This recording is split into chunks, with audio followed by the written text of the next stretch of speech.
akan menjelaskan mengenai alat-alat praktikum. Alat praktikum adalah suatu benda ataupun perabot atau perkakas yang digunakan untuk sebagai penunjang praktikum. Hal yang harus diperhatikan dalam praktikum yaitu kebersihan alat praktikum. Kenapa?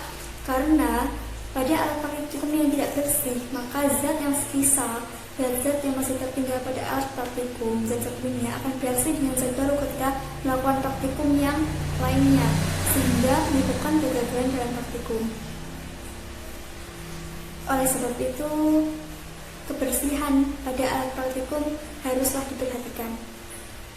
Berikut ada beberapa alat praktikum. Yang pertama yaitu gelas ukur. Gelas ukur dapat digunakan untuk mengukur benda cair dan juga benda padat.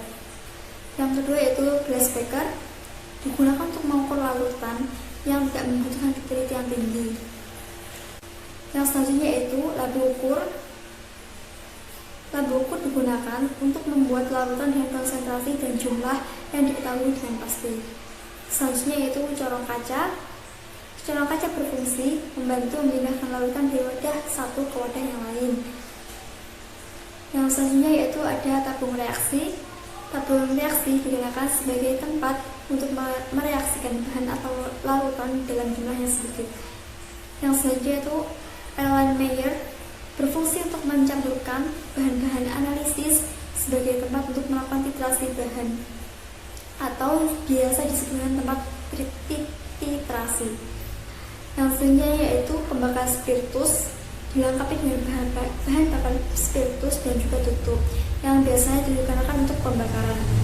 Yang selanjutnya yaitu kaca arloji yang berfungsi untuk menempatkan bahan yang akan ditimbang, terutama bahan padat dan juga pasta. Selanjutnya akan disampaikan oleh rekan saya yaitu Hilman Nabila. Assalamualaikum warahmatullahi wabarakatuh. Perkenalkan, nama saya Trihilman Nadhiroh.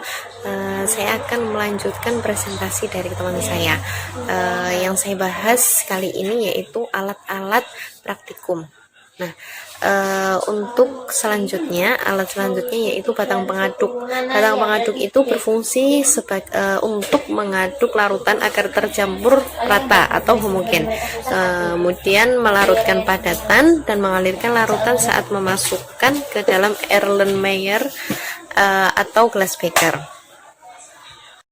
Baik, alat selanjutnya bisa dilihat ya, bentuknya seperti itu namanya pipet volume. Nah, pipet volume ini berfungsi untuk memindahkan cairan dengan volume tertentu sesuai dengan ukuran pipet volume tersebut. Nah, pipet volume ini digunakan dengan dilengkapi yaitu pipet filler. Oke, alat selanjutnya yaitu pipet tetes. Nah, pipet tetes ini fungsinya yaitu menambahkan larutan atau aquades dengan jumlah yang kecil. Jadi dia bentuknya tetesan demi tetesan. Oke, alat selanjutnya yaitu pipet ukur. Nah, ini hampir sama fungsinya kayak pipet tetes. Nah, pipet ukur ini digunakan untuk mengambil cairan dengan volume tertentu. Alat selanjutnya yaitu pipet filter. Pipet filter ini berfungsi untuk menyedot larutan. Pipet filter ini terbuat dari karet elastis yang di bawahnya terdapat 3 saluran dan di atasnya terdapat 1 saluran yang akan disambungkan ke pipet volume untuk menyedot larutan. Baik, alat selanjutnya yaitu corong pisah. Nah, corong pisah ini berfungsi untuk ekstraksi bahan-bahan cair, berfungsi untuk memisahkan campuran-campuran yang memiliki komponen yang berbeda. Nah, bagian dari corong pisah yaitu tutup, lapu, dan keran. Alat selanjutnya yaitu kondensor. Kondensor ini berfungsi untuk mendinginkan uap distilat yang melewati kondensor. Yang selanjutnya yaitu termometer. Nah, termometer ini fungsinya untuk mengukur atau mengecek suhu pada suatu larutan. yaitu buret. Nah, buret ini berfungsi untuk menambahkan sejumlah reagen cair dalam eksperimen yang memerlukan ketelitian yang tinggi. Buret biasanya digunakan dalam proses titrasi. Alat selanjutnya yaitu kaki tiga dan kasa kawat. Nah, kaki tiga dan kasa kawat ini kita gunakan di laboratorium ketika kita akan memanaskan suatu larutan. Nah, cara penggunaannya yaitu meletakkan kasa kawat di atas kaki tiga. Alat selanjutnya yaitu cawan penguapan. Cawan penguapan ini berfungsi sebagai tempat pemanasan atau penguapan sebuah larutan. Kemudian berfungsi juga sebagai tempat mereaksikan zat pada suhu yang tinggi dan menguapkan endapan sehingga menjadi bentuk yang stabil. Bahan selanjutnya itu mortar dan alo. Nah, mortar dan alo ini berfungsi untuk menghaluskan bahan-bahan yang digunakan untuk praktikum, baik bahan organik maupun non-organik. Alat yang terakhir yaitu kertas saring, yang tentunya fungsinya untuk menyaring sebuah partikel yang bercampur dengan cairan atau larutan. Baik, sekian presentasi dari saya. Kurang lebihnya mohon maaf. Wassalamualaikum warahmatullahi wabarakatuh. Assalamualaikum warahmatullahi wabarakatuh. Perkenalkan, nama saya Wanda Nurhamidah, NIM 207190084. Di sini saya akan menjelaskan tentang pengenalan bahan-bahan praktikum. Bisa dilihat pada slide bahwa saya membagi pengenalan bahan-bahan praktikum ini menjadi dua sub, yaitu jenis bahan dan lambang bahan. Di sini jenis bahan ada tiga, yaitu bahan cair, bahan padat, dan bahan gas. Sedangkan lambang bahan ada 8, yaitu lambang bahan yang bahan mudah terbakar, bahan beracun, bahan berbahaya, bahan mudah meledak, bahan mudah mengiritasi, bahan korosif, bahan pengoksidasi, dan bahan yang berbahaya bagi lingkungan. Yang selanjutnya adalah jenis bahan-bahan praktikum. Bahan praktikum ini dibagi menjadi 3, yaitu bahan padat, bahan cair, dan bahan gas. Berikut hal-hal yang harus diperhatikan apabila bekerja dengan bahan praktikum, terutama bahan yang mengandung zat kimia. Yang pertama yaitu hindari kontak langsung dengan bahan praktikum, hindari menghirup langsung uap bahan praktikum, jangan mencicipi atau mencium bahan praktikum kecuali ada perintah khusus. Cukup dengan mengibas ke arah hidung seperti gitu. Yang keempat adalah hati-hati kontak dengan bahan praktikum, karena jika bereaksi langsung dengan kulit dapat mengakibatkan iritasi. Tentunya dalam mengambil bahan praktikum itu juga diperlukan perhatian khusus, seperti saat mengambil bahan padat kita harus menggunakan sendok kaca atau alat lain yang sesuai, dan sendoknya itu hanya untuk mengambil bahan satu itu. Misalnya sendoknya udah untuk mengambil bahan A, jangan digunakan lagi untuk mengambil bahan B gitu. Dan saat mengambil bahan cair perlunya digunakan alat khusus seperti pipet gitu, agar lebih memudahkan pengambilan bahan cair. Selanjutnya adalah lambang bahan-bahan praktikum. Yang pertama itu seperti gambar api yang berkobar, itu merupakan lambang bahan yang mudah terbakar. Lambangnya F. Bahan dengan simbol tersebut merupakan bahan yang mudah terbakar dengan api bunsen, permukaan metal panas, atau loncatan bunga api. Penanganannya, jauhkan dari benda-benda yang berpotensi mengeluarkan api. Contohnya minyak terpentin. Yang kedua ada gambar tengkorak, itu melambangkan bahwa bahan beracun, dilambangkan dengan huruf T. Bahan dengan simbol tersebut merupakan bahan yang bersifat beracun yang dapat menyebabkan kematian atau sakit yang serius bila terhirup atau terabsorpsi melalui kulit. Penanganannya, jangan ditelan dan jangan dihirup. Hindari kontak langsung dengan kulit. Contohnya metanol dan benzena. Lambang atau simbol yang ketiga bernama harmful, yang artinya berbahaya, dilambangkan dengan XN. Bahan dengan simbol tersebut dapat menyebabkan gangguan kesehatan apabila terhirup, tertelan, atau kontak dengan kulit. Penanganannya, jangan dihirup, jangan ditelan, dan hindari kontak langsung dengan kulit. Contoh, etilen glikol dan diklorometan. Yang keempat adalah gambar seperti bom. Itu merupakan simbol untuk bahan yang mudah terbakar. Lambang E. Bahan dengan simbol tersebut menandakan bahwa bahan mudah meledak dengan adanya panas atau percikan bunga api, gesekan, atau benturan.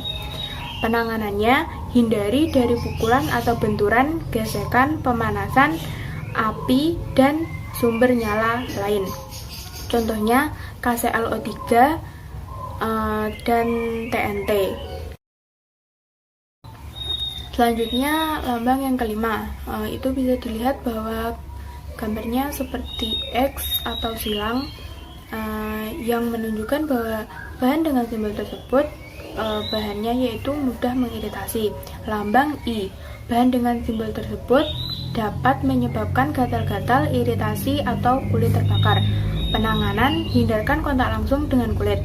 Contoh NaOH dan Cl2. Selanjutnya yang keenam, menandakan bahwa bahan bersifat korosif. Lambangnya C. Bahan dengan simbol tersebut dapat merusak jaringan hidup, menyebabkan iritasi kulit, gatal-gatal, bahkan dapat menyebabkan kulit mengelupas. Penanganannya, jangan sampai terpercik pada mata. Contoh HCl dan NaOH. Selanjutnya yang ketujuh adalah bisa dilihat pada gambar seperti bola yang terbakar. Nah, itu menandakan bahwa bahan pengoksidasi. Lambang O. Bahan dengan simbol tersebut bersifat pengoksidasi, dapat menyebabkan kebakaran dengan menghasilkan panas serta kontak dengan bahan organik dan bahan pereduksi. Penanganan, hindarkan dari panas dan reduktor. Contoh H2O2 dan KClO4.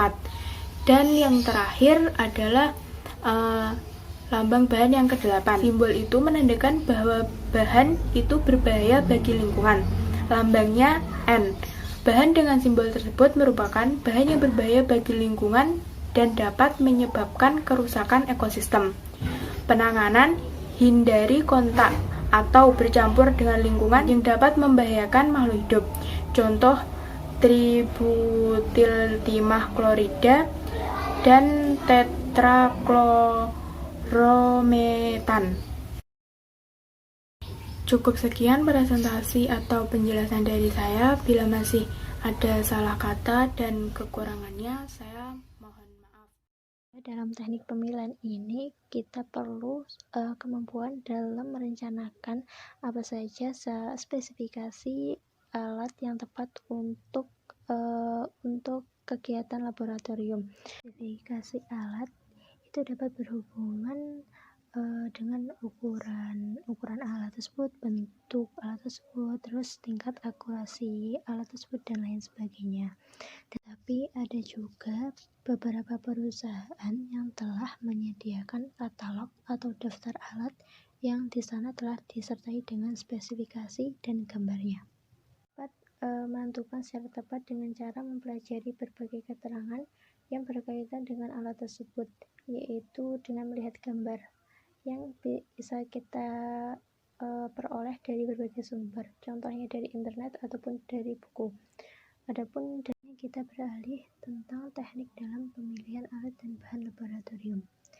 Berdasarkan dari hasil identifikasi peralatan dan bahan yang digunakan untuk praktek laboratorium, kita akan mendapatkan hasil di mana dalamnya terdapat jenis-jenis alat dan bahan yang dibutuhkan. Tetapi data yang dihasilkan tersebut belum bisa menjelaskan bagaimana karakteristik dari alat ataupun bahan tersebut secara tepat. Baik, terima kasih. Sebelumnya saya perkenalkan, saya Septian Lutfi Alifian dari kelompok 3 manajemen laboratorium. Saya akan melanjutkan presentasi dari teman-teman saya, yakni terkait teknik pemilihan dan alat dan bahan praktikum. Baik, langsung saja menuju slide berikutnya. Nah, pada pembahasan kali ini terkait teknik pemilihan alat dan bahan praktikum, berdasarkan hasil identifikasi peralatan dan bahan kegiatan praktik laboratorium itu dapat ditentukan mengenai jenis alat dan bahan yang dibutuhkan. Kemudian diperlukan juga tentang kemampuan untuk merencanakan memilih spesifikasi peralatan yang tepat. Nah, spesifikasi alat itu apa? Yaitu umumnya berhubungan dengan bentuk, ukuran atau dimensi, akurasi, batas-batas kemampuan, kemudian sumber daya atau untuk peralatan semisal fisika atau listrik, serta bahan yang digunakan, seperti itu. Kemudian untuk dapat menentukan alat atau bahan secara tepat perlu dipelajari suatu berbagai keterangan mengenai alat dengan cara melihat gambar yang dapat diperoleh dari berbagai sumber. Ini misalkan yaitu dari buku atau internet ya. Kemudian ketika merencanakan sebuah pengajuan alat, itu harus yang namanya didasarkan pada kebutuhan. Nah, jadi bukan mengacu pada tersedia pada katalog atau brosur penawaran barang. Apabila barang yang ditawarkan pada katalog itu spesifikasinya sesuai dengan kebutuhan suatu lab tersebut, tidak ada salahnya untuk direncanakan pembelian. Jadi kesalahan menentukan spesifikasi alat itu mengakibatkan suatu biaya investasi itu menjadi tinggi, begitu. Kemudian lanjut,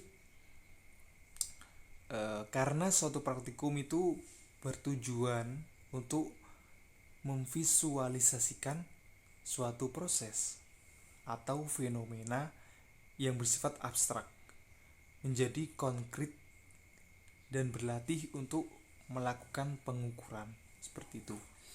Jadi pada intinya untuk menentukan jenis alat yang harus diadakan itu perlu adanya pertimbangan mengenai frekuensi keterpakaian,